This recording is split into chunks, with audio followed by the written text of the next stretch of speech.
Don't look at me. Look at your screen. Now, our discussion with this. Look at your screen right now. What is written there? What will they see for there? Breakdown of the approval by the National Assembly so far. Since this administration come on board, this is not the breakdown of the approval. When National Assembly, I don't want to call them rubber stamp. National Assembly, now the approval where they don't carry out so far, so good. Number one, 500 billion naira palliative for the vulnerable in the society. I am coming back to that one. So just stay with me. You hear me? Stay with me. I am coming back to analyze this number one. Number two, 70 billion naira to National Assembly to support the working condition of new members. I don't understand. Did these people come in as poor masses? These National Assembly members, the new members, did they come in as poor masses? Are we not paying them salary? So what are we improving? What are we improving? The working condition, what are we improving? People that we are paying salary, that their money is high. Now them want the pets, now you understand? And they improve their working condition. Whereas minimum wage is still remain as it is. Nobody will talk about that one. It's alright. 19.2 billion naira for Ministry of Agriculture to address massive destruction of farmlands due to the flooding of 2022. This is not the same ministry, don't forget. We come out, come tell us last year, say they used 18.9 billion naira cut grass during the time of COVID-19. Don't forget though. Now this same ministry used 18.9 billion naira cut grass during the time of COVID-19. Now then they want summer 19.2 billion naira to address the issues will come up as per flooding of 2022. So don't be surprised. If this ministry come out tomorrow to tell you, say, they scoop water from farmlands with 19.2 billion naira. No, make it not surprise you. Just remember, say, today, I tell you, say, now waiting, it go be. 35 billion naira to National Judicial Council. For what? We don't know. They don't tell us why they give them this money. Why? It can't be now. Maybe say, cases, nyafo, inside the presidential tribunal. Maybe say, they need to decide who win the last election. Now we want to give the Judiciary Council 35 billion naira. For what? For what? Are you in any way trying to bribe them? For what? Help me ask. Listen, ask this question.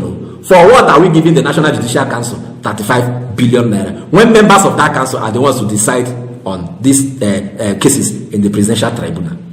It's all right. 10 billion naira for Federal Capital Territory. Federal Capital Territory Administration for critical projects. 10 billion naira for FCT for critical projects. Okay. Well, now want also pacify these people because of say they cry and say 25% to if you must be president of Nigeria, you must get 25% because you are invariably our governor. So are we trying to pacify them with 10 billion naira? They don't give any explanation for all these things. They just tell us approval, National Assembly. Now let's go back to the palliative of 500 billion naira. Tinubu don't come outside and tell us they are giving 8,000 naira to 12 million families. This one they craze me. Wanna know why? Tinubu is an economist. He studied at Chicago University in US. According to him, though we still find a certificate. How can an economist come up with this kind of measures? How can an economist? No wonder. When he was contesting to become president, he told all of us that I am going to continue the legacy of President Muhammadu Buhari, the immediate past president. Muhammadu Buhari tried this one. He won't say he won't give 5,000 naira to 50 million families. Now wait till him talk. He work and he no work. He no work. So him no borrow from say the one where the administration before them do. He no work. He no borrow leave from there. Say make I try another thing. He still won't come to share 8,000 naira. Give 12 million families. I want ask this 8 million naira where you want 8,000 naira where you want share give 12 million families. Is it for investment or for chopping? Let's assume a man in Kano having 12 children, himself and the wife. That's how many? 14. You they give him 8,000 naira. Share 8,000 naira if you buy a bag of rice. Are you in any way solving any problem? No. And you're going to give them 8,000 naira for a period of 6 months. You did solve any problem? You are not solving any problem at all. This is coming from an economist. They say he is the best. He did well in Lagos. This is the best you can do for Nigerians, to give us 8,000 naira to cushion the effect of fuel subsidy removal as palliative. Let us listen to one man. If you listen to this man, you go understand where me and they come from. His name now, Chike Ogia. He was on Arise TV to talk on this issue. I beg, help me listen to Chike Ogia. I'm going to watch. Whenever we talk about sharing money and putting money into people's poor people, like you rightly said, it throws up so much. Who are those poor people? Are they the ones in Lekki that live in those islands that don't, that just live on the streets and in shelters and in shanties and, or is it the poor man in Agege that lives in Face Me, I Face You and all? I don't know how they're going to come with that register. With that register, that's number one. Number two, like you said, of course, throwing money at these people will only have the net effect of driving up inflation, so that doesn't solve the problem. I saw somewhere where some people profiled what looked like a very simple solution, but it made a lot of sense to me. They said, take that money and go and turn around our refineries. And then when we start producing crude oil in Nigeria, the price of crude oil will come down. Increase the supply. So increase the supply, just like you said. Put the money in productive ventures, put into production. And that's what people are saying. And if you ask me, I am a bit excited, and this might be my first bubble being blown, and I hope not. I was always excited because I know what Tinubu did in Lagos. I've never been in the APC, but when you see what is right, no, I've left politics. I'm not in politics. So when you see what is good, it is good. And I thought that was the few thinking centers of the subnational governments Nigeria ever had. Because I live here and I've seen the difference. I live here and I've been to all the other states in Nigeria. And I see the difference of what thinking can do here in Lagos. Now Tinubu is in Abuja with basically that crowd from Lagos helping and assisting him. And I want to see that kind of thinking going to what they want to do. The only person missing there is Ruben Abati. Because they have to show us that genius they had in Lagos is still there. And I never knew they said they were doing any register of dashing money in Lagos. Giving out money to the people that we don't know who we are. Anyway, that's true. Ruben is that spirit of Rock that gets into you. All kinds of afflictions coming up to you. Chike talk inside that video, say all this money where they share, they borrow, say they don't use the subsidy now, they cash out. They want to cushion the effect of fuel subsidy, palliative here and there. Why don't you put this money into fixing our refineries? And then there will be massive, high supply of PMS, fuel, petroleum products. You understand? When we say we will now be paying less to access our petroleum product, because whether you like it or not, now this fuel subsidy removal now you make everything up like this, because everything revolves around fuel. Don't be so with the get light. People they burn gen every day. You they burn for your house. You they burn for your car. You understand? So everything don't go up. Why don't you fix our refineries and then sell our petroleum product at our own price instead of importing them and selling to make profit? Why? All this money. He never reached to fix, even if now one refinery. And then Chike also talk inside that video. When I hear him say, as they talk, say Tinubu fixed Lagos. He was impressed. Yeah, he was impressed. So he's looking for that genius in Abuja. Make him fix Nigeria now. That genius should fix Nigeria. He's in Abuja now as the president. If this is the best he can do, then I'm disappointed. Now wait till Chike talk. When I hear him, you can see that disappointment from his voice. He might not say he's disappointed, but you can see it from his voice. He's alright. He's alright. That social register where they want you to share this money. Your name did there. We don't know who they want to give this money. You hear Chike say that video. We don't know who they want to give this money. The data we don't know. All what they are telling us is that they have a social register. They will use and share this money. And now wire. It's alright. To the final gist I get for one today, this one goes with you.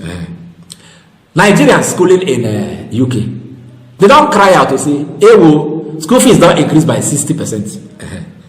As a result of this, they say a rise in exchange rate. Okay. Make sure I remember say this administration tell us say they want to unify the exchange rate.